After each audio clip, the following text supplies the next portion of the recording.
Walter Henry's world turns upside down as he's yanked from the familiar confines of the International Space Station and hurled into the unknown. One moment he's performing a routine spacewalk, the next he's aboard an alien spacecraft, surrounded by a sea of blue-tinted faces. Blinking in confusion, Walter finds himself encircled by a group of Iridian females. Their striking beauty is undeniable, but it's their wide-eyed expressions of astonishment that capture his attention. The Iridian's gazes fixate on his lower body with an intensity that makes Walter shift uncomfortably. "Impossible," whispers one of the aliens, her voice a mix of awe and disbelief. A taller Iridian, clearly the captain, steps forward. "I am Willa," she announces, her voice steady despite the tremor in her hands. "Human, you will remove your protective covering immediately." Walter hesitates, his mind racing. The Iridian's fascination with his form is unsettling, but he realizes he has little choice. Slowly, he begins to remove his spacesuit. As each piece of the suit falls away, the excitement in the room grows palpable. The Iridian's composure crumbles, replaced by unbridled curiosity and something else, a primal hunger that Walter has never before witnessed. When the last of his suit is removed, revealing his masculine physique in its entirety, the reaction is explosive. Gasps and excited chatters fill the air. Several Iridians stumble backward, overwhelmed by the sight. Others lean in, their eyes roving over every inch of Walter's body. Willa, struggling to maintain her authority, barks out an order. "Secure the specimen. We must study him further." As Walter is led away, he overhears snippets of Willa's conversation with her second-in-command. Words like genetic material and enhanced reproduction send a chill down his spine. He realizes with growing dread that he's not just a curiosity, he's a valuable resource to be exploited. In the holding cell, Walter paces, acutely aware of the excited Iridian females gathering outside to catch a glimpse of him. Their behavior is a mix of scientific curiosity and something far more primal. He needs to find a way to communicate with Earth, to escape before the Iridians can carry out their plans. Meanwhile, in her private quarters, Willa grapples with unfamiliar emotions. The sight of Walter has awakened something within her, a burning desire she's never experienced in her asexual species. As both captain and lead scientist, she knows she should remain objective, but the memory of Walter's form sends shivers through her body, threatening to undermine everything she's ever known. As the ship hurtles through space, two fates hang in the balance: Walter's freedom and the future of Iridian reproduction. The human's presence has set in motion a chain of events that will forever alter the course of both species. And it all began with the simple reveal of what lies between a human's legs. As Walter paced in his holding cell, the excited chatter of the Iridian females outside grew to a feverish pitch. Their alien eyes, filled with a mixture of scientific curiosity and primal hunger, followed his every movement. Walter's mind raced, desperately searching for a way to communicate with Earth or find an escape route. Hours passed and the initial frenzy began to subside. The crowd of onlookers thinned, replaced by a more organized group of Iridian scientists. They set up various devices around the transparent barrier of Walter's cell, their equipment emitting soft hums and projecting holographic displays of his anatomy. As the non-invasive scans continued, Walter noticed one Iridian in particular. Unlike the others, whose gazes were fixed on the readouts and holographic projections, this alien's eyes met his frequently. There was something different in her expression, a hint of empathy, perhaps even concern. The Iridian's name, Walter later learned, was Lyra. She seemed more interested in Walter as a sentient being than as a specimen to be studied. Her gentle demeanor stood out among the clinical detachment of her colleagues. Suddenly, the atmosphere in the room shifted. Captain Willa strode into the containment area, her presence commanding immediate attention. With a sharp gesture, she dismissed the other Iridians, leaving only herself and Lyra present. Willa approached the barrier, a small device in her hand. When she spoke, the device translated her words into English. "Human," she began, her voice steady despite the slight tremor in her hands. "We intend to study you for the betterment of Iridian society. Your cooperation is appreciated."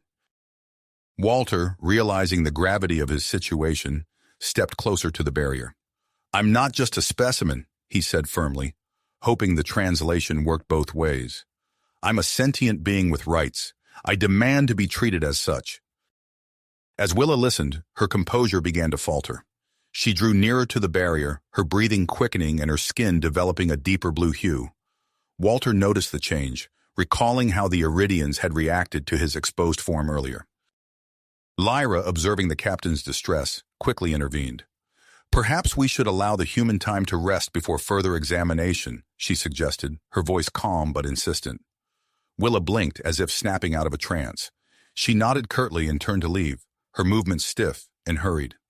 As the captain exited, Lyra remained behind, her eyes fixed on Walter with unmistakable curiosity. To Walter's surprise, Lyra deactivated the barrier separating them. The gesture was clear, a demonstration of trust and a desire for peaceful communication. Seizing the opportunity, Walter stepped forward, his hands raised in a universal sign of non-aggression. "I mean you no harm," he said slowly, accompanying his words with gestures. "I just want to go home." Lyra watched him intently, her head tilted in concentration. After a moment, she reached into a compartment in her suit and pulled out a small device. It was similar to the translator Willa had used, but more compact and seemingly more advanced. With careful movements, Lyra placed the device in Walter's hand. As soon as his fingers closed around it, the device hummed to life. Lyra's next words came through with crystal clarity. "This will help us understand each other," she said, her voice softer and more melodious than Walter had expected. "I believe we have much to learn from one another." Walter's heart raced with excitement at this unexpected turn of events. However, before he could fully express his gratitude, the ship suddenly shuddered violently. Alarms blared throughout the vessel, their shrill cries echoing off the metallic walls. In the chaos, the containment unit systems malfunctioned. The barrier which Lyra had manually deactivated earlier now failed to reactivate. Walter found himself free to move about the ship. As he stepped into the corridor, the vessel shook again. Walter stumbled, catching himself against a wall. Through the cacophony of alarms and the sounds of panicking Iridians, he heard a familiar voice calling out, "Human! Walter!" It was Lyra making her way towards him through the chaotic hallway. When she reached him, her eyes were wide with urgency. "The ship has been pulled into the Vorax Nebula. It's a region known for intense gravitational distortions. Our systems are failing, and we lack the expertise to navigate this area safely." Walter's mind quickly shifted from thoughts of escape to the immediate danger at hand. His years of training as an astronaut kicked in, assessing the situation and formulating potential solutions. "I might be able to help," he said, surprising himself with the offer. "I have experience with difficult space maneuvers and emergency protocols." Lyra's expression changed from concern to hope. "Then we must get you to the bridge immediately. Follow me." As they made their way through the shuddering ship, Walter's thoughts raced.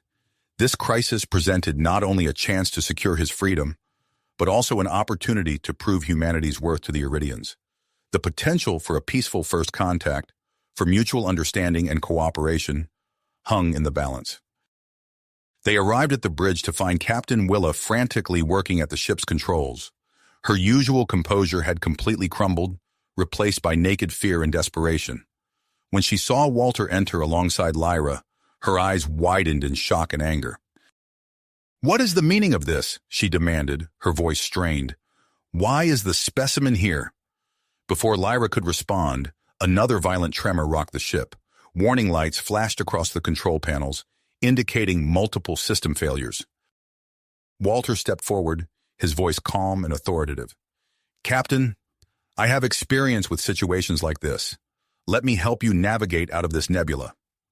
Willa hesitated, her gaze darting between Walter and the failing systems. The tension on the bridge was palpable, a complex web of distrust, desperation, and the immediate threat to everyone's survival. As alarms continued to blare and the ship groaned under the strain of the nebula's gravitational forces, Walter knew he had to act fast. The next few moments would determine not only his fate, but that of the entire Iridian crew. With a deep breath, he approached the ship's main console, ready to put his skills to the ultimate test. Walter's hands moved swiftly across the alien console, his eyes darting between the swirling chaos visible on the monitor and the unfamiliar symbols flashing before him. The ship groaned under the strain of the nebula's gravitational forces, but Walter's focus remained unwavering. "Captain," he called out, his voice steady despite the chaos around them, "I need to know the ship's maximum thrust capacity and any emergency protocols you have for situations like this." Willa hesitated, her eyes narrowing as she observed the human at her ship's controls. Another violent tremor rocked the vessel, and she stumbled, catching herself on a nearby console. "Lyra," Willa barked, her composure cracking. "Assist the human. Provide him with whatever information he needs." Lyra sprang into action, her fingers flying across a nearby terminal. "Walter," she said, her voice calm amidst the pandemonium, "I'm transmitting the ship's specifications to your console now. Our emergency protocols are designed for standard space anomalies, not the Vorix Nebula." Walter nodded, his mind racing as he absorbed the influx of new information. The ship's design was unlike anything he had encountered before, but the principles of space navigation remained constant. He began to formulate a plan. "We need to use the nebula's own gravitational forces to our advantage," Walter explained, his hands never leaving the controls. "If we can ride the currents instead of fighting against them, we might be able to slingshot ourselves out of danger." Willa's eyes widened at the audacity of the plan. "That's too risky," she protested. "The ship could be torn apart." "It's our best chance," Walter insisted, his gaze meeting Willa's. For a moment, the chaos around them seemed to fade away as their eyes locked. Willa felt a flutter in her chest, an unfamiliar sensation that both thrilled and terrified her. The moment was shattered as the ship lurched violently. Walter lost his footing, colliding with Willa. Their bodies pressed together, and Willa gasped at the contact. The warmth of Walter's skin, the firmness of his muscles, it sent a shock through her system, intensifying the strange feelings she had been grappling with since his arrival. Walter steadied himself, his hand inadvertently lingering on Willa's arm. "I'm sorry," he said, his voice low. "Are you all right?" Willa nodded, unable to speak. She watched as Walter returned to the controls, his movements even more determined than before. With Lyra's guidance, Walter began to navigate the treacherous currents of the Vorix Nebula. The ship twisted and turned, riding the gravitational waves like a surfer on a massive ocean swell. The crew held their breath as alarms blared, and the ship's hull creaked under the strain. Minutes stretched into what felt like hours, but Walter's steady hand and quick thinking began to pay off. Slowly, the violent shaking subsided, and the swirling chaos on the interface began to thin. "We're approaching the edge of the nebula," Lyra announced, her voice filled with awe. "Walter, you've done it." As the ship emerged into calmer space, a collective sigh of relief echoed through the bridge. Walter slumped in his seat, the adrenaline rush beginning to fade. He looked up to find the entire bridge crew staring at him with a mixture of amazement and gratitude. Willa approached him, her composure regained but her eyes betraying a new respect. And something more. "You have saved this ship and its crew," she said, her voice carrying a hint of reluctance. "As captain, I thank you." Walter nodded, standing to face her. "I'm glad I could help," he said simply. Willa took a deep breath, visibly wrestling with her next words. "In light of your actions, I am granting you limited freedom aboard this vessel. You are no longer to be treated as a prisoner, but as a guest." A murmur of surprise rippled through the bridge crew. Lyra stepped forward, her eyes bright. "Captain, if I may, I'd like to volunteer as Walter's guide and liaison. My expertise in xenobiology makes me well-suited for the role." Willa's fist tight almost imperceptibly, but she nodded. "Very well. Lyra, you will be responsible for the human's integration into our ship's operations." As Lyra led Walter off the bridge, Willa watched them go, her hand unconsciously touching the spot where Walter had steadied himself earlier. She shook her head, trying to clear the confusing thoughts and feelings swirling within her. Over the next few days, Walter found himself immersed in a crash course on Iridian technology and culture. Lyra proved to be an enthusiastic and patient teacher, her excitement at sharing her knowledge matched only by Walter's eagerness to learn. As they toured the ship's various sections, Walter couldn't help but be impressed by the advanced technology surrounding him. The Iridian's mastery of energy manipulation and gravitational control far surpassed anything humanity had achieved. "This is incredible," Walter marveled as Lyra demonstrated a device that could manipulate the local gravitational field. "The applications for this technology are endless." Lyra beamed at his enthusiasm. "We've had centuries to perfect our understanding of spatial dynamics," she explained. "But your quick thinking in the nebula showed us that there's still much we can learn." As they talked, Walter noticed other crew members watching them with a mixture of curiosity and apprehension. He realized that his presence was causing a stir among the Iridians, many of whom had never encountered a being from another species before. During a quiet moment in the ship's arboretum, a lush chamber filled with alien flora, Lyra's expression grew serious. "Walter," she began, her voice low, "there's something you should know about our mission." Walter leaned in, sensing the importance of what she was about to say. "We're not just on a scientific expedition," Lyra continued. "Our homeworld is facing an ecological crisis. We're searching for a new planet to colonize, one that can sustain our species." The revelation hit Walter like a physical blow. He thought of Earth, of humanity's own struggles with climate change and environmental degradation. "I had no idea," he said softly. "That must be an enormous burden for your people." Lyra nodded, her eyes glistening. "It is, and that's why your arrival has caused such a stir. Your knowledge of other habitable worlds, your experience with space exploration, it could be invaluable to our search." Walter fell silent, his mind racing. He thought of his home, of the family and friends he had left behind on Earth. But he also thought of the Iridians, of their desperate quest for survival. He realized that he had stumbled into a situation far larger than his own desire to return home. Looking into Lyra's eyes, Walter made a decision that would change the course of his life, and potentially the fate of two species. "I want to help," he said firmly. "If my knowledge can assist in your search for a new home, I'm willing to stay and do whatever I can." Lyra's face lit up with gratitude and something more, a warmth that made Walter's heart skip a beat. As they continued their tour of the ship, Walter couldn't help but feel that he was embarking on the most important journey of his life.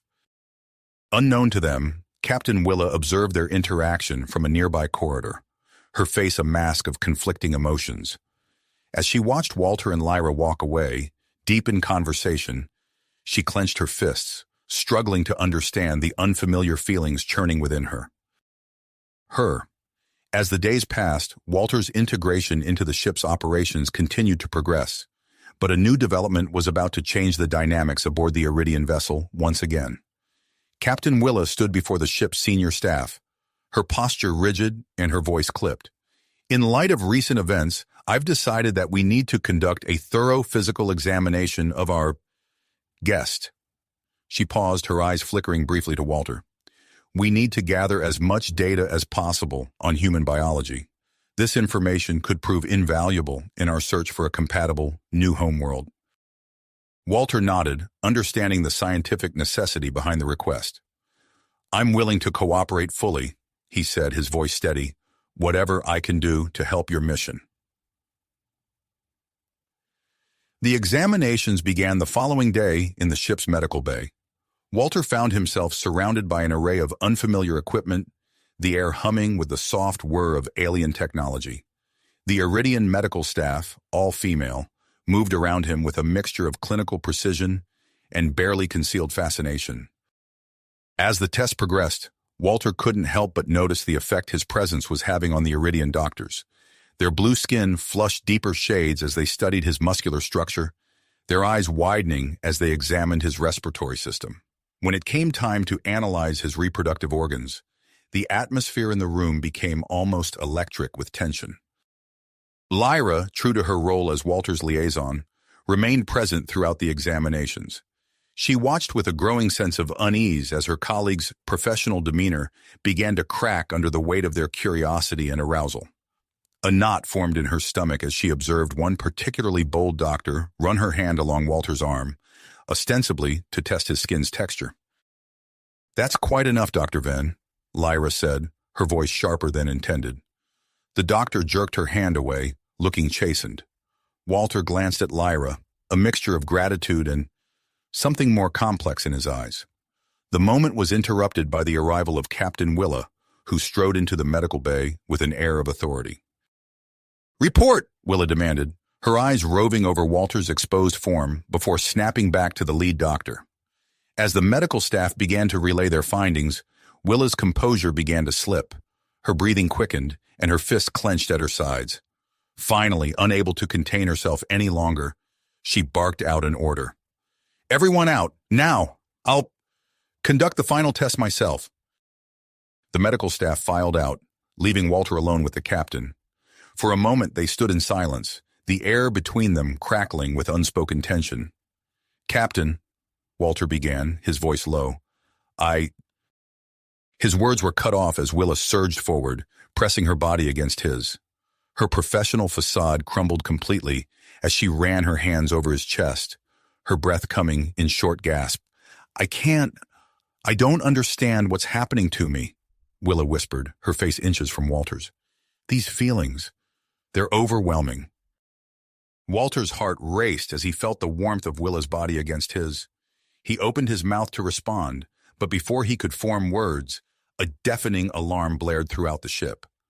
Willa jerked away, her training kicking in despite her flustered state. "Bridge, report!" she snapped into her communicator. A panicked voice responded. "Captain, long-range sensors have detected a massive object on a collision course with our ship." In an instant, the intimate moment was forgotten. Walter and Willa rushed to the bridge, their minds shifting to the imminent danger. As they burst onto the bridge, the main view screen displayed a terrifying sight, an enormous rogue planet hurtling through space directly towards them. Walter's mind raced, drawing on his knowledge of celestial mechanics. "Captain," he said, his voice calm despite the chaos around them. "I think I have a plan. We can use the planet's gravitational field to slingshot the ship to safety. It's risky, but it could also give us a chance to gather valuable data about potential habitable worlds." Willa's eyes locked with Walter's, a moment of understanding passing between them. She nodded sharply. "Explain your plan to the crew. We'll need everyone at their best for this." As Walter began to outline his strategy, a new voice cut through the tension on the bridge. "You can't be serious. The ship's systems won't withstand that kind of stress." All eyes turned to the source of the objection, a striking Iridian female with intricate markings on her blue skin. Willa's eyes narrowed. "Zara, you're out of line. Walter's plan is our best chance for survival." "With all due respect, Captain," Zara retorted, her voice dripping with sarcasm, "I'm the chief engineer on this vessel, and I'm telling you, this human's plan is going to tear us apart." Despite Zara's protests, Willa made her decision. "We're proceeding with Walter's plan. Zara, I need you to modify our shields and propulsion systems. Work with Lyra and Walter to make the necessary adjustments." As the crew scrambled to prepare for the dangerous maneuver, Walter found himself working closely with Lyra and the reluctant Zara. The tension between them was palpable, but they pushed aside their personal feelings in the face of the looming crisis. The massive rogue planet filled the view screen as Walter took control of the navigation. His hands moved steadily over the alien controls, guiding the ship into the planet's upper atmosphere. The vessel shuddered violently, alarms blaring as the hull temperature spiked. In the engine room, Zara fought to maintain the ship's structural integrity, her earlier skepticism replaced by unwavering commitment. Lyra's voice came over the comm system, relaying rapid calculations to assist Walter's piloting. As they reached the critical point of the slingshot maneuver, a series of explosions rocked the ship. Zara's panicked voice filled the bridge. "We've lost the main propulsion systems. We're being pulled into the planet's gravity well." Walter's mind raced, searching for a solution. In a split second, he made a decision that could either save them all or doom them to a fiery death. "Redirect all power from life support to the engines," he shouted. As oxygen levels began to drop and the ship accelerated to dangerous speeds, the fate of the Iridian crew and their human guest hung in the balance. The rogue planet loomed ever larger, its gravitational pull threatening to crush them all. Walter's grip tightened on the controls as the ship plunged through the planet's turbulent atmosphere. The hull groaned under the immense strain, alarms blaring throughout the vessel. Sweat beaded on his forehead as he fought to maintain control, his eyes fixed on the rapidly changing readouts before him. "Engine output at critical levels," Zara's voice crackled over the comm. "We can't maintain this trajectory." "Hold steady," Walter shouted, his voice hoarse from the thinning air. "We're almost there." The viewscreen was a blur of swirling gases and electrical discharges as the ship rocketed through the planet's upper atmosphere. Walter's fingers danced across the alien controls, making split-second adjustments to their course. Suddenly, the turbulence ceased. The ship burst free of the planet's gravitational pull, shooting into open space at an unprecedented velocity. The abrupt change in momentum sent crew members sprawling across the bridge. We made it," Lyra gasped, pulling herself up from the floor. Walter sagged in his seat, his vision blurring as the adrenaline ebbed away. The lack of oxygen finally took its toll, and he slumped forward, unconscious. "Walter!" Lyra cried, rushing to his side. Captain Willa's voice cut through the chaos. "Get him to medical, now!" The next few hours passed in a haze of activity. The medical bay bustled with frantic energy as the Iridian staff worked to stabilize Walter's condition. Lyra refused to leave, her eyes never straying far from the monitors displaying his vital signs. Willa paced outside the medical bay, her composure slipping with each passing moment. She found herself drawn to the observation window, watching the unconscious human with a mixture of concern and something deeper she couldn't quite name. As Walter's condition stabilized, Zara immersed herself in studying the ship's logs from their harrowing escape. Her initial skepticism had given way to grudging respect, and now a burning curiosity. "This shouldn't be possible," she muttered, poring over the data. "How did he interface so seamlessly with our systems?" Days passed, and Walter's recovery progressed steadily. The medical staff found themselves increasingly flustered in his presence, their professional demeanor cracking under the weight of their fascination. Dr. Venn, the lead physician, stumbled over her words as she checked Walter's vitals. Your cellular regeneration rate is remarkable," she said, her skin flushing a deeper shade of blue. Walter smiled weakly. "Just glad to be alive, doctor." As Walter regained his strength, the atmosphere on the ship shifted. Crew members found excuses to pass by the medical bay, hoping for a glimpse of the human who had saved them all. Whispers and excited chatter filled the corridors. Captain Willa, recognizing the potential for disruption, called an emergency meeting with her senior staff. "We need to implement new protocols regarding interactions with Walter," she announced, her voice firm. "His presence is affecting crew performance." Lyra bristled at the suggestion. "Walter's actions saved us all. He should be given more freedom, not less." Willa's eyes narrowed.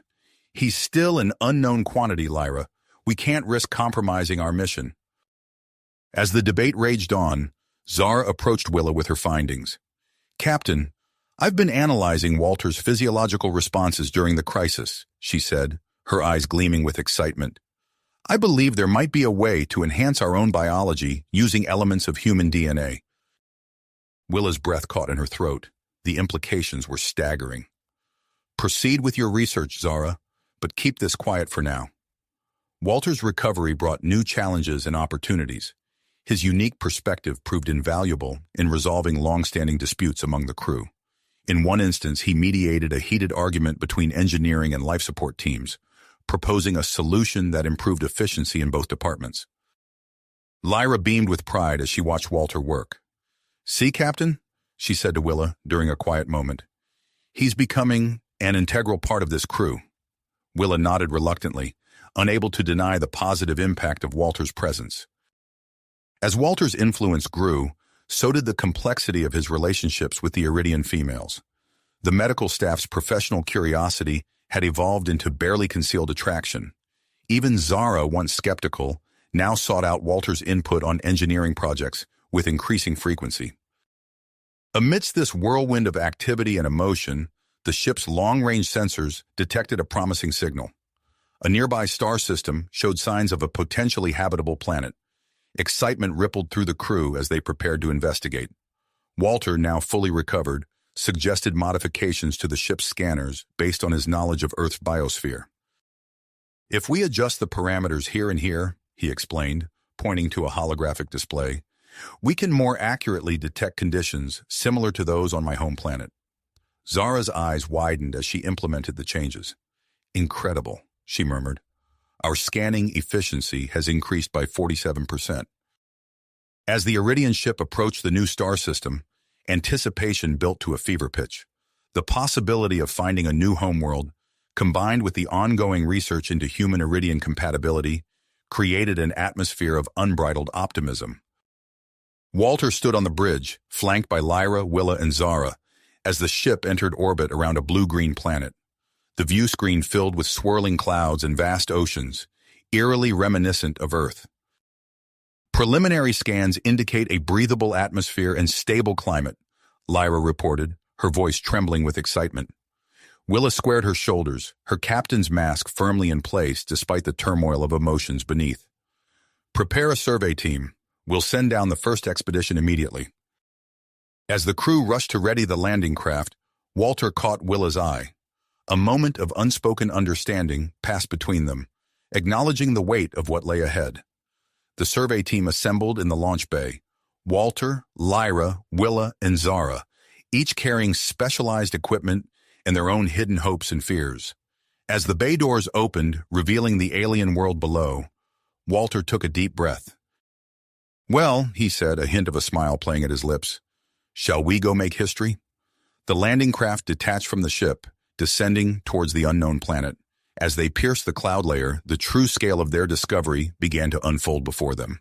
Whatever they found on the surface would change the course of two species forever.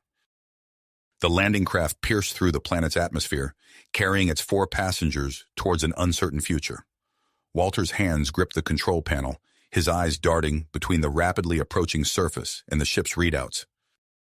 "Atmospheric composition is within acceptable parameters," Lyra announced, her voice taut with excitement and apprehension. Suddenly, the craft shuddered violently. Warning lights flashed across the console as they entered an unexpected turbulence zone. "We're losing altitude too quickly," Zara shouted, her fingers flying over the engineering controls. "The thrusters aren't responding." Captain Willa's voice cut through the chaos. "Brace for impact!" The world outside became a blur of green and brown as the craft plummeted towards the dense alien forest below. Walter fought to maintain control, but the ship's systems were failing rapidly. With a sickening crunch, they struck the canopy of massive trees, the impact tearing the craft apart. Walter's world went dark. When he regained consciousness, Walter found himself lying amidst twisted metal and shattered equipment. His head throbbed, and a warm trickle of blood ran down his temple. As his vision cleared, he saw Lyra stirring nearby. "Lyra!" he called out, wincing as he pulled himself to his feet. "Are you all right?" The Iridian scientist groaned, her blue skin marred by cuts and bruises. I think so. Where are the others?" Walter scanned their surroundings, his heart sinking as he realized the extent of the crash. The shuttle had broken into multiple pieces, scattered across the alien landscape. There was no sign of Captain Willa or Zara. "We must have been separated in the crash," Walter said, helping Lyra to her feet. "We need to salvage what we can and try to find them." As they worked to gather supplies from their section of the wreckage, Walter noticed something strange. The air felt different, carrying an unfamiliar scent that made his skin tingle. He took a deep breath, surprised by how clear and invigorating it felt. "Lyra, are you feeling different?" he asked, noticing her movements seemed more fluid, almost graceful. She nodded, her eyes wide. "Yes, it's like everything is sharper, more intense. The atmosphere must contain compounds we've never encountered before." As they ventured into the alien forest, Walter found his senses heightened to an almost overwhelming degree. The vibrant colors of the flora seemed to pulse with life, and he could hear the faintest rustling of creatures moving in the underbrush.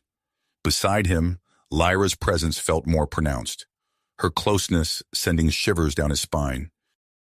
Meanwhile, in another part of the forest, Captain Willa regained consciousness with a groan. She found herself pinned beneath a piece of wreckage, her leg throbbing with pain. As she struggled to free herself, a shadow fell across her face. "Don't move," Zara's voice commanded. The Iridian engineer appeared in Willa's field of vision, her face set in relentless drive. Your leg is trapped. I'll lift the debris and you pull yourself out. Ready? With a grunt of effort, Zara lifted the metal shard, allowing Willa to drag herself clear. As the captain examined her injured leg, a rustling in the nearby foliage caught their attention. Suddenly, a creature burst from the undergrowth. It was unlike anything they had ever seen. A mass of writhing tentacles and gleaming teeth. Willa reached for her weapon, but the pain in her leg slowed her movements. Zara reacted with lightning speed. She activated a device on her wrist, projecting an energy field that repelled the creature. As it recoiled, she grabbed a piece of wreckage and hurled it with surprising force, striking the beast and driving it back into the forest. Well, Zara said, breathing heavily, I guess we can confirm the planet is inhabited. Willa looked at her engineer with newfound respect. Quick thinking, Zara. We need to find shelter and assess our situation. As they moved through the alien terrain, Willa leaned heavily on Zara for support. The role reversal was not lost on either of them, and a tension grew between them, born of mutual dependence and shared danger. Back in the other part of the forest, Walter and Lyra pushed deeper into the alien landscape. The heightened awareness brought on by the atmosphere made every step an adventure. Walter found himself hyper-aware of Lyra's presence, the sound of her breathing, the subtle shifts in her body temperature. Look, Lyra exclaimed, pointing ahead. Rising above the trees, they could see the unmistakable outline of artificial structures. As they approached, they found themselves standing before the crumbling ruins of an ancient city. The architecture was unlike anything Walter had ever seen, blending organic shapes with precision engineering. Strange symbols adorned the walls, hauntingly familiar, yet utterly alien. This is incredible, Walter breathed, running his hand along a weathered surface. These markings, they almost look like a combination of ancient Earth scripts and, Lyra, doesn't this remind you of Iridian glyphs? Lyra's eyes widened as she examined the symbols. You're right, but how is that possible? Our species have never interacted before now. As they delved deeper into the ruins, the implications of their discovery began to sink in. Could there be a connection between humans, Iridians, and this long-lost civilization? The question hung in the air, adding another layer of complexity to their already complicated relationship. Night began to fall on the alien world, bringing with it new challenges and heightened tensions. Walter and Lyra sought shelter within one of the ancient structures, their bodies close in the confined space. The atmosphere's effects seemed to intensify in the darkness, making every accidental touch electric. Walter, Lyra whispered, her voice husky, I've never felt anything like this before. It's like every cell in my body is alive. Walter swallowed hard, acutely aware of her proximity. I know. It's the air. It's doing something to us. We should try to rest, conserve our energy. But as they lay in the darkness, their breathing synchronized, rest seemed impossible. The walls around them began to glow faintly, reacting to their presence. Holographic star charts flickered to life, filling the chamber with ghostly light. Look, Walter gasped, pointing to familiar constellations. That's Earth's solar system. And there, isn't that the Iridian homeworld? Before Lyra could respond, a tremor shook the ground beneath them. The ruins groaned, ancient machinery coming to life. As Walter and Lyra scrambled to their feet, the floor beneath them began to descend, revealing a hidden chamber. Elsewhere in the forest, Captain Willa and Zara felt the tremor. They looked up to see a massive structure rising in the distance, pulsing with ethereal energy. What in the name of the Iridian moons is that? Zara breathed. Willa's eyes narrowed. Whatever it is, I bet Walter and Lyra are at the center of it. Come on, we need to move. As the two groups converged on the rising structure, the alien world seemed to hold its breath. The stage was set for a reunion that would change the course of two species, and perhaps uncover the secret history of a third. Walter, Lyra, Willa, and Zara stood at the precipice of a discovery that could reshape their understanding of the universe. But as they gazed upon the ancient technology coming to life around them, they knew that the greatest challenge lay not in the stars, but in the tangled web of emotions and desires that bound them together. As Walter, Lyra, Willa, and Zara grappled with the implications of their discovery, a blinding light erupted from the apex of the emerging structure. Before they could react, an energy beam enveloped them, pulling them off their feet and into the heart of the ancient facility. When the light faded, they found themselves in a vast chamber that hummed with power. Sleek, unfamiliar technology surrounded them, far more advanced than even the most cutting-edge Iridian innovations. "What is this place?" Willa breathed, her eyes wide as she took in their surroundings. As if in response to her question, holographic displays flickered to life around them.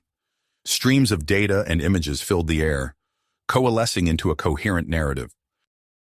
It's a historical record," Lyra said, her voice filled with awe. She reached out, manipulating the holographic interface with practiced ease. "It's telling the story of a race called the progenitors." Walter stepped closer, his heart racing as he recognized familiar celestial bodies in the projections. "Look, there's Earth and the Iridian homeworld." The hologram showed the progenitors, an ancient and advanced species, seeding life across the galaxy.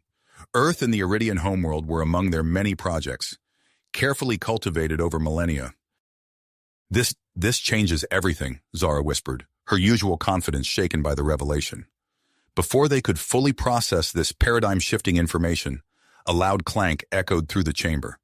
Panels slid open in the walls, revealing rows of sleek metallic figures. "Automated defenses," Willa shouted, her captain's instincts kicking in. "Everyone, move!"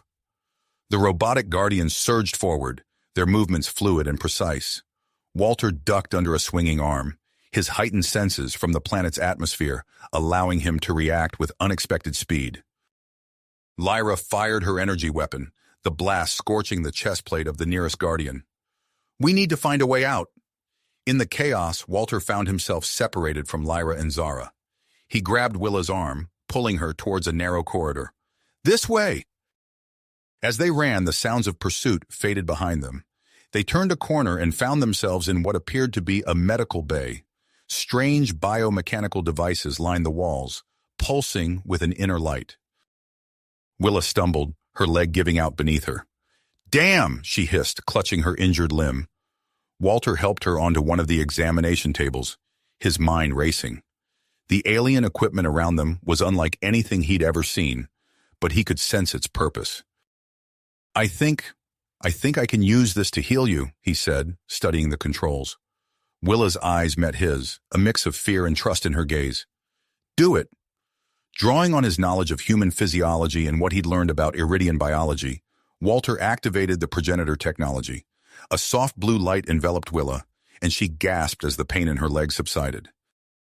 As the light faded, Walter helped Willa to her feet. She tested her weight on the newly healed leg, a look of amazement on her face. "How did you know how to do that?" she asked, her voice soft.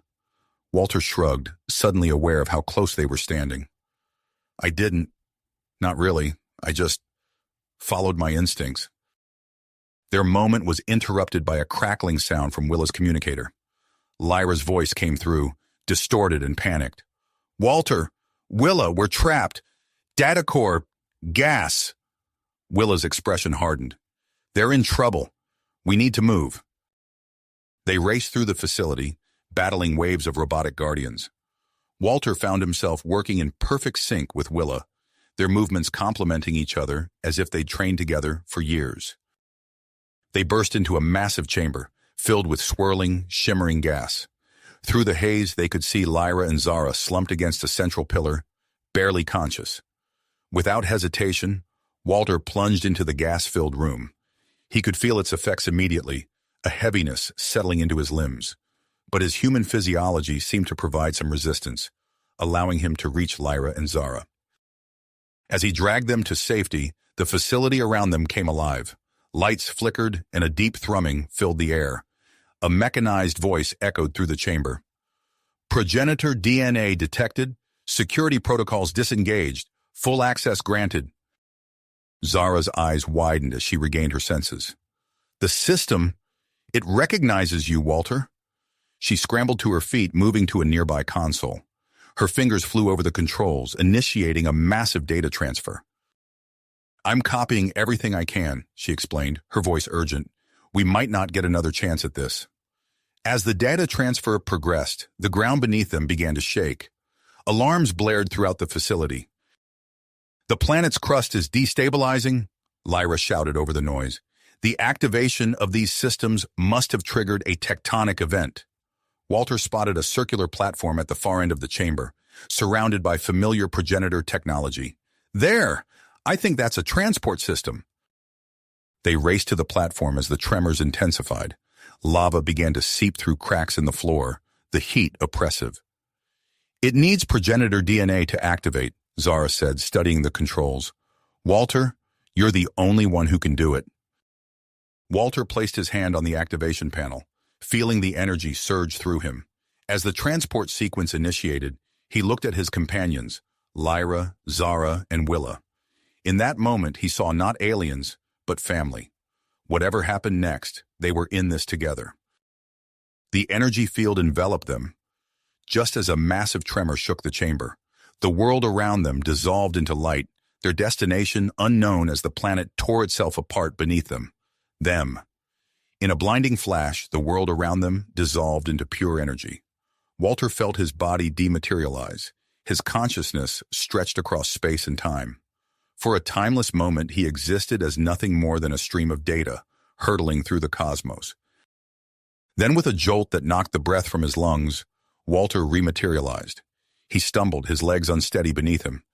As his vision cleared, he found himself in a vast, dimly lit chamber. The air was cool and stale, with a metallic tang that spoke of long disuse. "Everyone all right?" he called out, his voice echoing in the cavernous space. Lyra materialized beside him, followed closely by Willa and Zara. They all looked shaken, but unharmed. "We're okay," Lyra responded, her eyes widening as she took in their surroundings. "But where are we?" As if in response to her question, soft lights began to flicker on around them, revealing row upon row of sleek cylindrical pods stretching as far as the eye could see. Zara moved to examine one of the pods, her fingers tracing the unfamiliar symbols etched into its surface. "These are stasis chambers," she breathed, her voice filled with awe. "Thousands of them." Walter approached another pod, placing his hand on its cool surface. To his surprise, the pod responded to his touch, a holographic display springing to life above it. Data scrolled past, too fast for him to read, but he caught glimpses of genetic sequences and biological data. "It's not just stasis chambers," he said, his mind racing to process the implications. "It's an ark, a genetic repository." Captain Willa joined him, her brow furrowed as she studied the display. "Not just any genetic repository," she said, pointing to a familiar sequence. "Look at this. It's Iridian DNA, early Iridian DNA." Walter's heart skipped a beat as he recognized another sequence. "And this is human, or at least a precursor to human." The weight of their discovery settled over them like a physical presence. They stood in silence for a moment, each grappling with the enormity of what they'd found. Lyra was the first to speak. "This proves it," she said softly. "Humans, Iridians. We're all connected, created by the same beings." "The progenitors," Walter finished, remembering the name from the historical records they'd seen on the planet's surface. A sudden tremor shook the chamber, reminding them of the precarious situation they'd left behind. The ark's systems seemed to respond to the disturbance, more lights flickering on and control panels coming to life.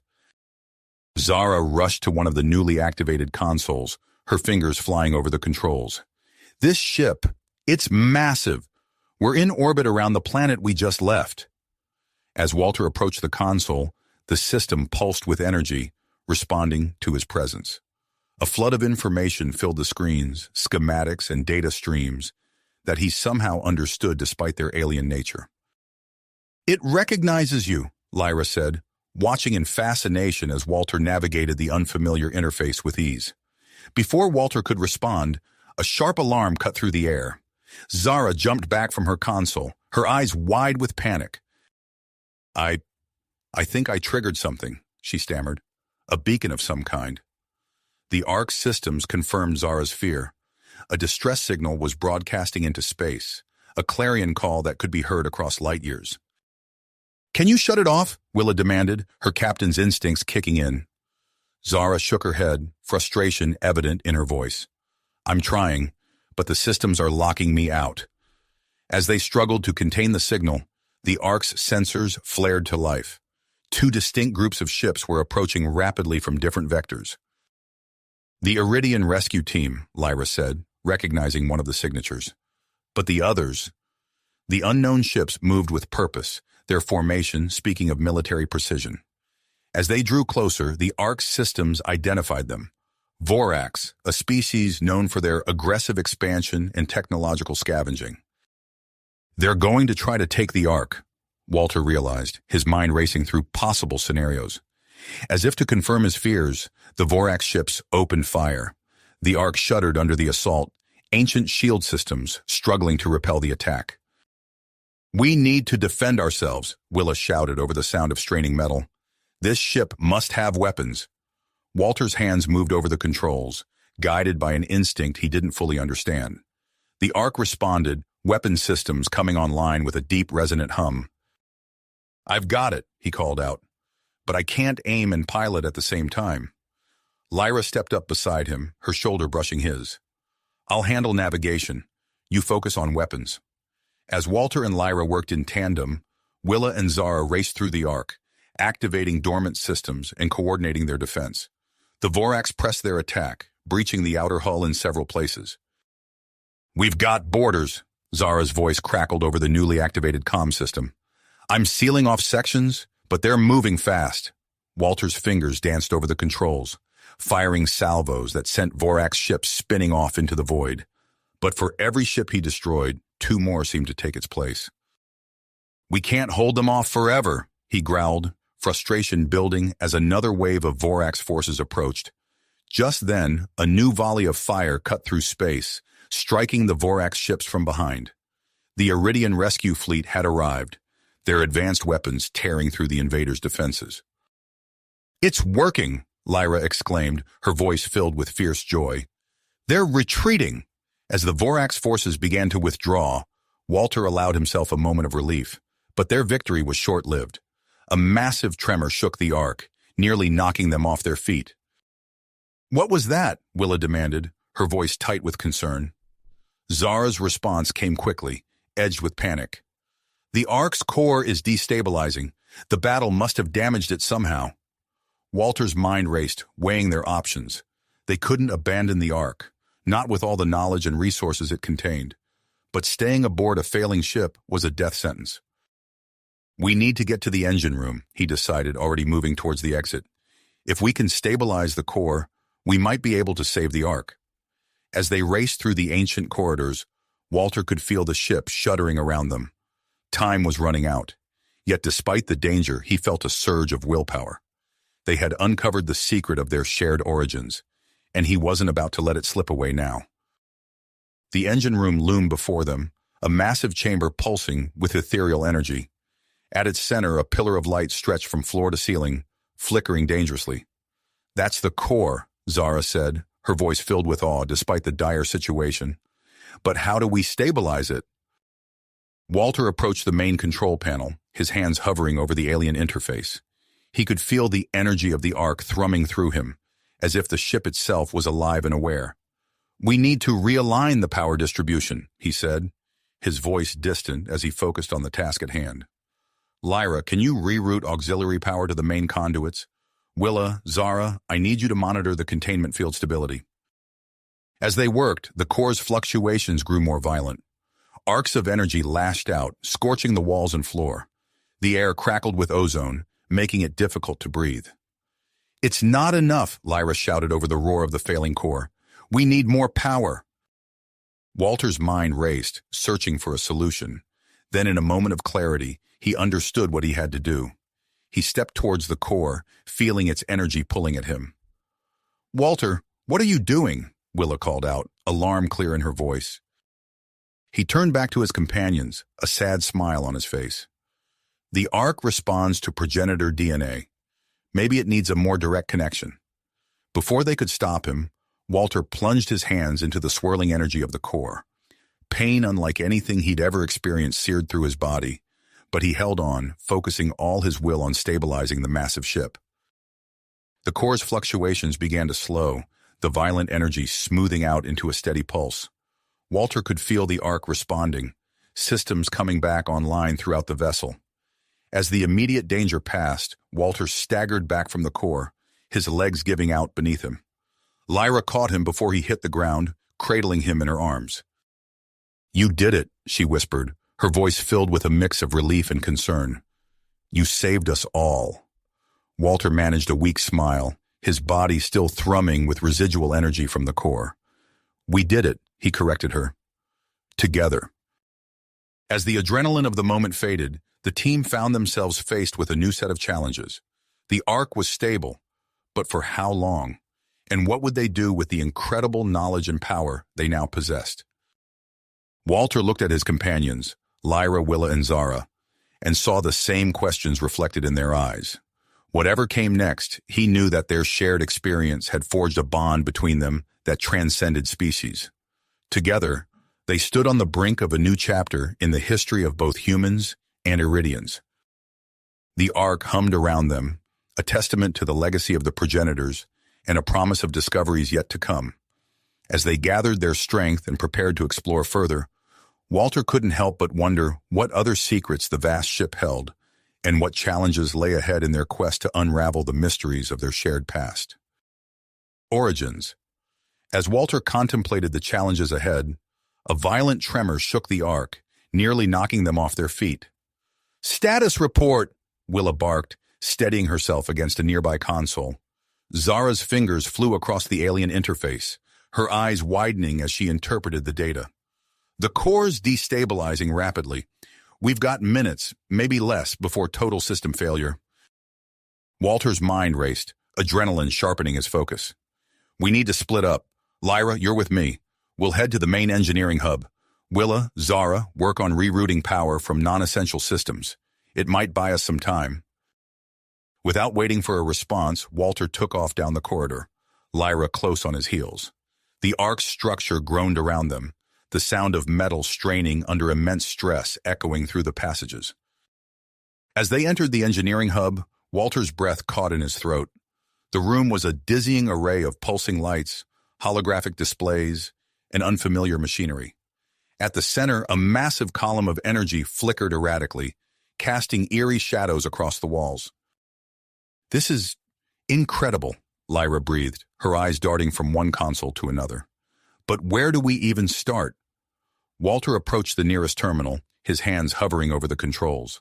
As before, he felt a strange connection to the Ark's systems, as if they were extensions of his own body. "We start here," he said, fingers dancing across the interface. As Walter worked, Lyra moved to an adjacent console, her Iridian knowledge complementing his human intuition. They fell into a rhythm, calling out observations and adjustments to each other as they raced against time. "Walter, look at this," Lyra called, gesturing to a complex schematic on her screen. "The power distribution network is far more intricate than we thought. It's almost like it's alive," Walter finished, a chill running down his spine. "The whole ship is one massive interconnected organism." Their eyes met, a moment of shared understanding passing between them. The intensity of their situation, the weight of their discovery, seemed to heighten the already palpable attraction between them. Meanwhile, Willa and Zara faced their own set of challenges. The corridors leading to the power junctions were partially collapsed, forcing them to navigate treacherous terrain. "Watch your step," Willa warned as she helped Zara over a fallen support beam. "One wrong move, and we could bring this whole section down on our heads." Zara nodded, her respect for the human captain growing with each obstacle they overcame. "I'm glad you're here, Captain. Your experience is invaluable in situations like this." As they worked their way through the damaged areas, their teamwork improved, Willa's leadership complementing Zara's technical expertise. They reached the first power junction, Zara immediately setting to work on rerouting the energy flow. Back in the engineering hub, Walter and Lyra had made progress in stabilizing some of the Ark's systems, but the core remained dangerously unstable. Suddenly, a new alarm blared, its pitch different from the others. "What now?" Walter groaned, scanning the displays for the source of the problem. Lyra's face paled as she interpreted the data. The stasis pods. They're opening. The instability must have triggered their release protocols. Before Walter could respond, a low growl echoed through the chamber. They turned to see a group of creatures entering the hub, their eyes glowing in the dim light. The beings moved with predatory grace, all sharp claws and gleaming teeth. "Lyra, don't move," Walter whispered, slowly reaching for a piece of loose piping on a nearby workstation. "On my signal, run for the far exit." The creatures tensed, preparing to pounce. Walter hefted the pipe, his heart pounding. "Now!" As Lyra sprinted for the door, Walter swung the makeshift weapon, catching the lead predator across its snout. The creature yelped in pain and surprise, buying them precious seconds. They raced through the corridors, the sound of claws on metal close behind them. Walter spotted an open maintenance hatch and pulled Lyra inside, quickly sealing it behind them. In the cramped space, they pressed close together, breathing heavily. The adrenaline of their escape, combined with their physical proximity, created an electric tension between them. Without thinking, Walter pulled Lyra into a fierce embrace, their lips meeting in a passionate kiss. When they finally parted, both were breathless for reasons beyond their recent flight. We should get back to work," Lyra said softly, her eyes never leaving Walter's. He nodded, reluctantly releasing her. "You're right, but we're not done talking about this." As they emerged from their hiding place, Willa's voice crackled over the comm system. "Walter, Lyra, do you copy? We've got a situation here." Walter activated his comm. "Go ahead, Captain. What's wrong?" "We've encountered some of the released specimens," Willa reported. "Herbivores, thankfully. We're securing them in a safe area. They could be valuable for future colonization efforts." "Good thinking," Walter replied. "We've had our own run-in with some less friendly creatures. Be careful out there." As they made their way back to the engineering hub, Walter's mind raced. They needed a solution, and fast. The Ark's systems were deteriorating by the minute. Suddenly, a realization hit him. "Lyra, I think I know what's wrong with the core. It's a misalignment in the quantum matrix. That's why our previous attempts to stabilize it failed." Lyra's eyes widened as she grasped the implications. "But fixing that would require—" "No, Walter. It's too dangerous. The radiation levels alone could kill you." Walter set his jaw, drive etched on his face. "We don't have a choice. I'll go in and realign it manually. It's the only way to save the Ark and everything it contains." As they rejoined Willa and Zara, Walter outlined his plan. Lyra vehemently opposed it, while Willa reluctantly agreed it might be their only option. Zara offered to modify some Iridian protective gear to give Walter a better chance of survival. As Zara worked on the suit, Lyra pulled Walter aside, her eyes shimmering with emotion. "Walter, I can't lose you. Not now. Not when we've just found each other." He cupped her face gently, his thumb brushing away a tear. "You won't lose me. I promise." With the modified suit in place, Walter stood before the entrance to the core chamber. He looked back at his companions, Lyra's face a mask of worry, Willa's stern but supportive, and Zara's filled with a mix of fear and admiration. Taking a deep breath, Walter stepped into the chamber, the door sealing behind him. The true test of their newfound bond and the fate of the Ark lay ahead, before him. As the door sealed shut, Walter felt a surge of tenacity. He had to succeed, not just for the Ark, but for the people who had become more than just allies. They were now his family. The core chamber was a maelstrom of energy, arcs of power lashing out in all directions. Walter gritted his teeth and pushed forward, his modified suit offering some protection against the intense radiation. He could feel the heat even through the insulated material, sweat beading on his forehead as he approached the central column. With trembling hands, Walter reached out to the control panel. The quantum matrix display flickered erratically, confirming his theory about the misalignment. He began the delicate process of realigning the matrix, each adjustment sending shockwaves of pain through his body. Outside the chamber, Lyra paced anxiously, her eyes never leaving the door. Willa stood at attention, her stern expression masking her concern, while Zara monitored Walter's vital signs on a nearby console. His radiation exposure is approaching critical levels, Zara reported, her voice tight with worry. Lyra's fist clenched at her sides. We have to get him out of there. Not yet, Willa said firmly. He needs more time. Inside the chamber, Walter's vision blurred as he made the final adjustments. The core's energy began to stabilize, the violent flares subsiding into a steady pulsing glow. With the last of his strength, Walter staggered towards the exit, collapsing as the door slid open. Lyra rushed forward, catching him before he hit the ground. Walter, stay with me! The next few hours passed in a haze of pain and disorientation for Walter. He drifted in and out of consciousness, aware only of the cool touch of medical equipment and the soothing sound of Lyra's voice. When he finally regained full awareness, Walter found himself in the Ark's medical bay. Lyra sat beside him, her hand gently clasping his. Willa and Zara stood nearby, relief evident on their faces. Welcome back, Willa said, a rare smile softening her features. You had us worried for a while there. Walter tried to sit up, wincing at the lingering ache in his muscles. The Ark? Did it work? Zara nodded enthusiastically. Better than we could have hoped. The core is stable, and we're already seeing systems coming back online across the ship. As Walter recovered, the team began to explore the vast Ark in earnest.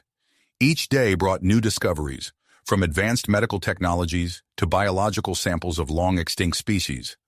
The sheer scale of knowledge contained within the Ark was staggering.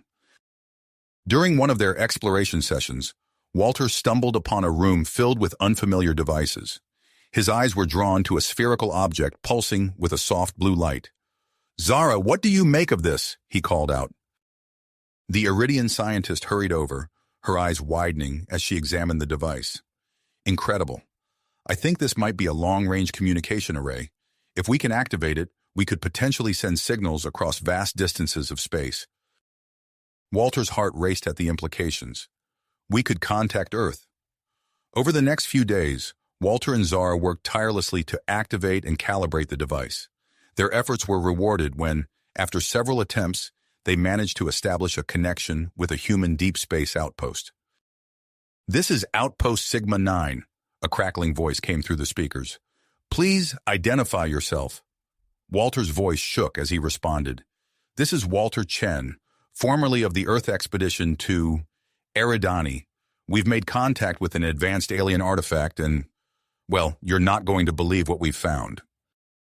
As Walter shared their discoveries with the outpost, he felt a mix of joy and apprehension.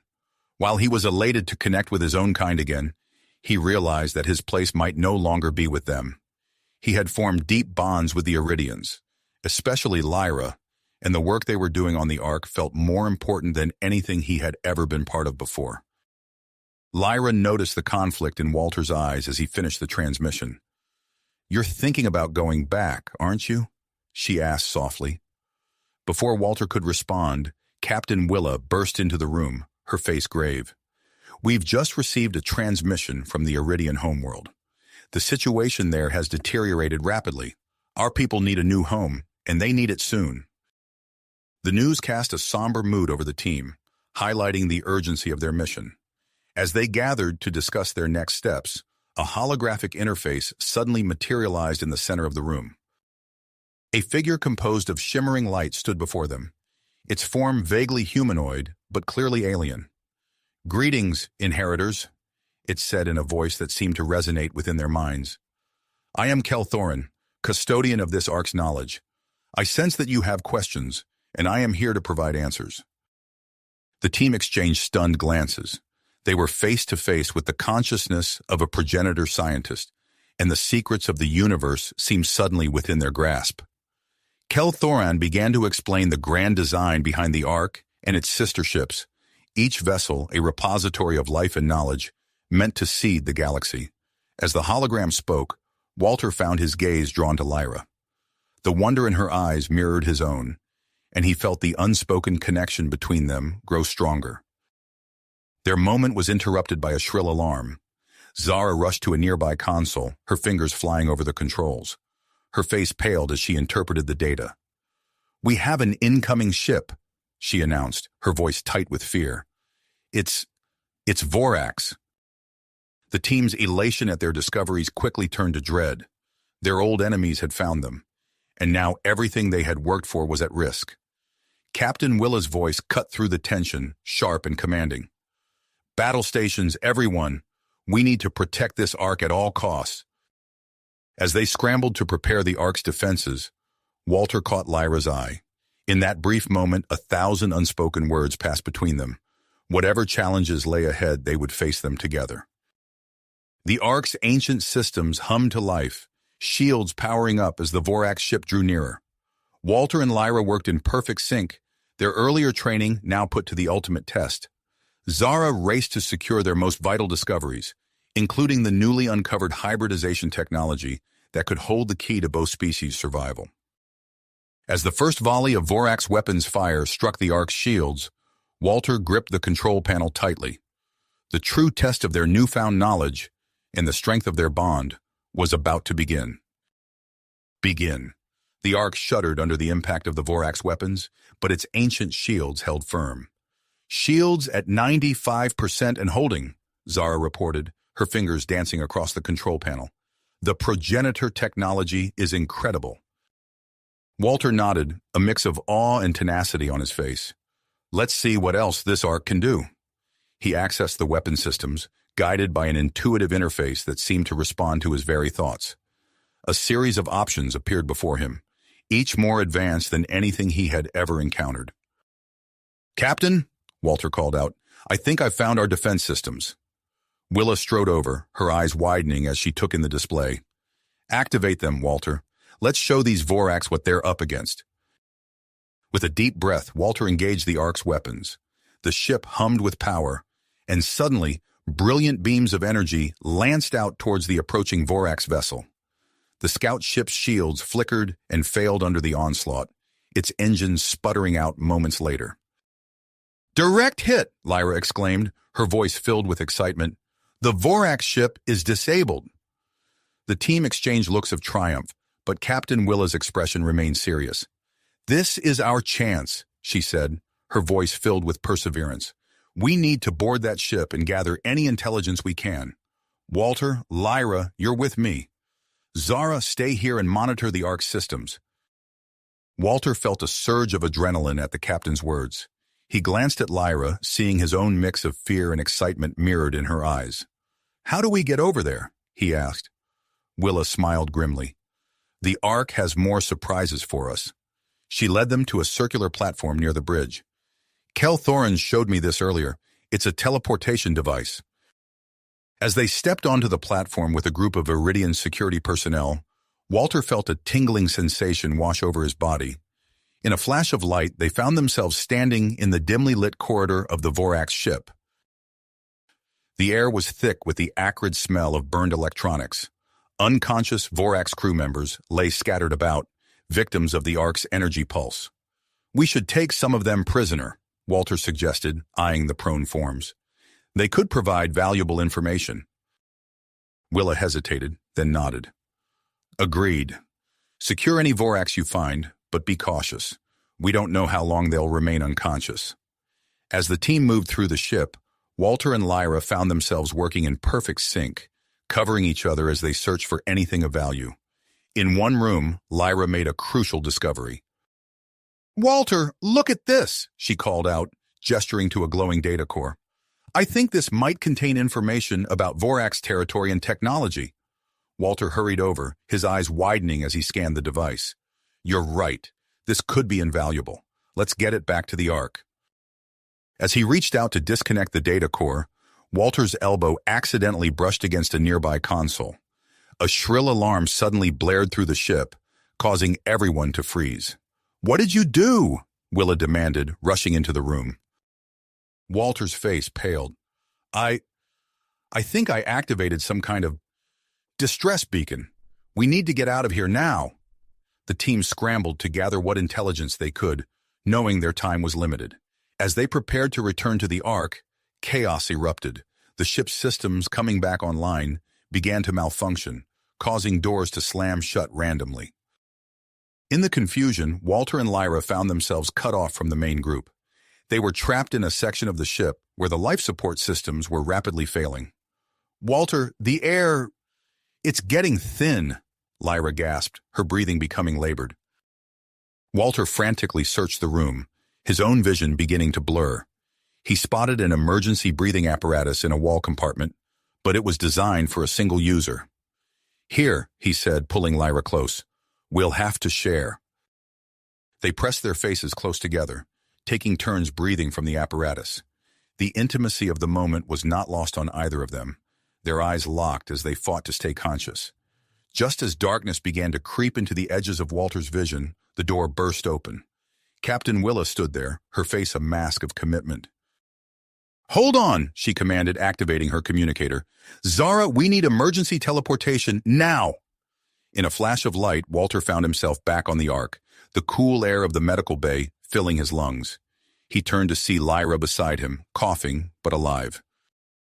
As they recovered, Zara burst into the room, her eyes bright with excitement. "You won't believe what I found in the Vorax data," she exclaimed. "There are coordinates for a nearby planet that could be perfect for an Iridian colony." The news sent a ripple of excitement through the team, but it also brought a new tension. Walter felt a sudden weight in his chest as he realized the implications. The Iridians now had a potential new home, but what did that mean for his connection to Earth?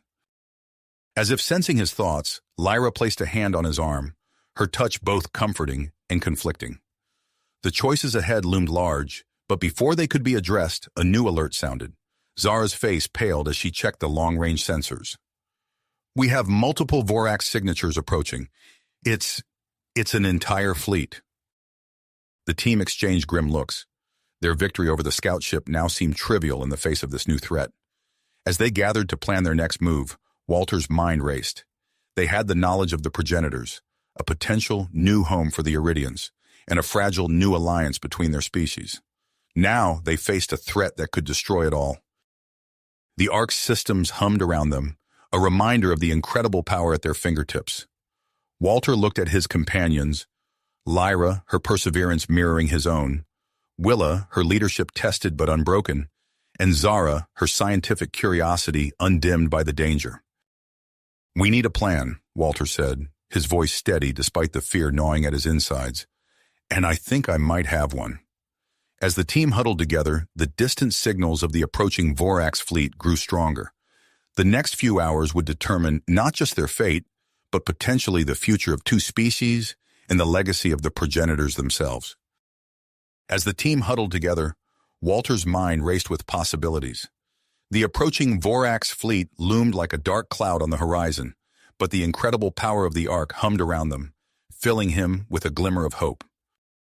"I have an idea," Walter said, his voice steady despite the fear gnawing at his insides. "Zara, you mentioned the hybridization technology we discovered. What if we could use that principle to create a virus that could incapacitate the Vorax ships?" Zara's eyes lit up with understanding. "A virus that targets their systems? It's brilliant, Walter, but we'd need to work fast." Captain Willa nodded, her face set with relentless drive. "Do it. Lyra and I will coordinate with the incoming Iridian reinforcements. We'll need every advantage we can get." As Walter and Zara hurried to the Ark's research lab, Lyra caught Walter's arm. Their eyes met, and for a moment the chaos around them faded away. Lyra squeezed his hand, then turned to follow Captain Willa to the command center. In the lab, Walter and Zara worked tirelessly, their fingers flying over holographic interfaces as they combined their knowledge of human computer systems with the advanced progenitor technology. Time seemed to blur as they raced against the clock, the distant pings of the approaching Vorax fleet growing ever louder on the Ark's sensors. Finally, after what felt like hours of intense work, Zara let out a triumphant shout. "We've done it! The virus is ready!" Walter quickly integrated the virus into the Ark's defense systems, his heart pounding as he prepared to deploy their last hope against the Vorax threat. Meanwhile, on the bridge, Lyra and Captain Willa coordinated with the Iridian reinforcements, positioning them strategically around the Ark. The tension was palpable as the first wave of Vorax ships entered the system, their weapons charging. "Now, Walter!" Captain Willa's voice crackled over the comm system. Walter activated the Ark's defenses, and brilliant beams of energy lanced out towards the incoming Vorax fleet. The advanced progenitor weapons kept the attackers at bay, buying precious seconds for their plan to unfold. With a deep breath, Walter initiated the virus deployment. A wave of invisible data surged from the Ark, spreading rapidly through the interconnected systems of the Vorax fleet. For a heart-stopping moment, nothing seemed to happen. Then, one by one, Vorax ships began to drift aimlessly, their crews temporarily incapacitated by the virus. The Iridian forces seized the opportunity, disabling and boarding the enemy vessels with precision and speed. In the midst of the chaos, a stray energy blast struck one of the Ark's weapon stations. Lyra, who had been manning the controls, was thrown back by the impact. Walter's blood ran cold as he saw her crumple to the ground on the security feed. Without hesitation, he raced from the lab to the weapon station, his mind already cataloging the progenitor medical technology he'd studied. When he reached Lyra, she was conscious but clearly in pain, a nasty burn across her shoulder. "Hold still," Walter said, his voice calm despite the adrenaline coursing through his veins.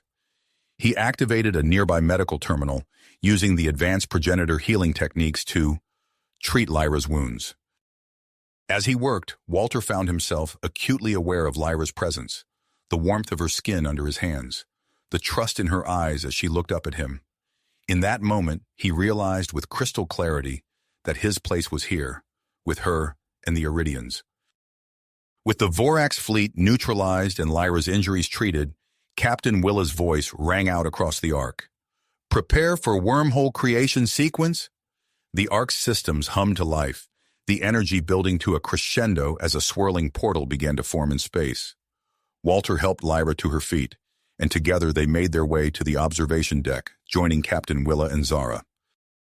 As they watched the wormhole stabilize, creating a bridge to the coordinates of the potential Iridian colony world, Walter felt a mix of emotions wash over him. Excitement for the future ahead, tinged with a hint of sadness for the home he was leaving behind. Taking a deep breath, Walter stepped up to the communication panel. He sent out a final transmission to Earth, explaining the incredible discoveries they'd made and the new chapter that was about to unfold. He promised to maintain contact through the stable wormhole connection, his voice steady as he bid farewell to his home planet. With the message sent, Walter rejoined the others. Lyra's hand found his, their fingers intertwining as the Ark, accompanied by the Iridian fleet, entered the swirling vortex of the wormhole. The journey through the wormhole was unlike anything they had experienced before. Colors and sensations beyond description washed over them as they traversed the fabric of space-time. Then, in a flash, they emerged on the other side. Before them hung a breathtaking azure world, its surface a tapestry of vibrant blues and greens. Initial scans confirmed what they had hoped. This planet was even more suitable for Iridian physiology than they had anticipated. As Iridian ships began their descent to the planet's surface, Walter, Lyra, Willa, and Zara stood together on the Ark's observation deck. They watched in awe as the first steps of colonization began, the fruits of their incredible journey finally taking root. Walter turned to Lyra, his heart full of emotions he could no longer contain. Their eyes met, and without a word they understood. Their embrace was both tender and passionate, a testament to the love that had grown between them, transcending the boundaries of their species. Captain Willa, watching the couple, felt a sense of peace wash over her. She stepped forward, placing a hand on each of their shoulders. "You have my blessing," she said softly, her eyes shining with genuine happiness for them.